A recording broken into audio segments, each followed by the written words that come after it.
Αθήνα. Bonjour. Καλώς ήρθατε. Πάμε παρακάτω. Συνεχίσουμε με ένα δικό μας τραγούδι. Γιατί μπορώ.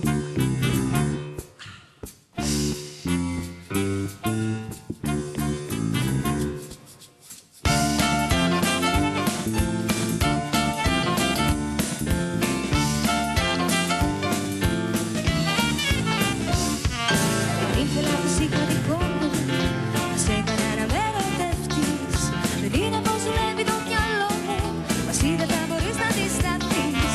Τρέλινα με ύφος στα μαλλιά μου, θα φόραγα τη φούστα μου κοντή. Και σκύβοντας να πιάσω τα κλειδιά μου, θα δέντω να το πόδι να φανεί. Γιατί μπορώ, μπορώ να σε κάνω ό,τι θέλω εγώ. Και απορώ πώς αντέχεις το μαρτύριο αυτό.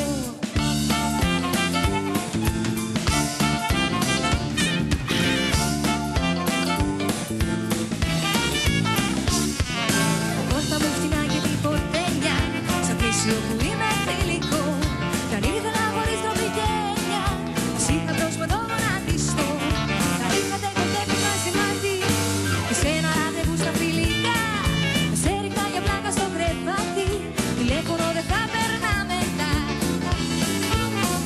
Γιατί μπορώ να σε κάνω ό,τι θέλω εγώ. Και απορώ πώς αντέχεις το μαρτύριο αυτό.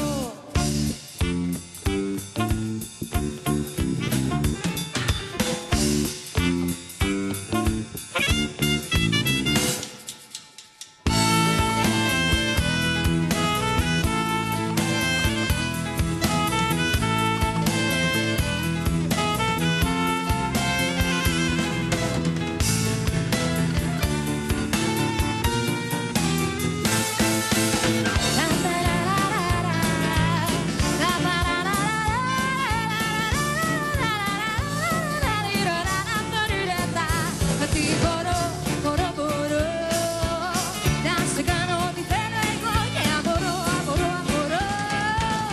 πώς αντέχεις το μαρτύριο αυτό.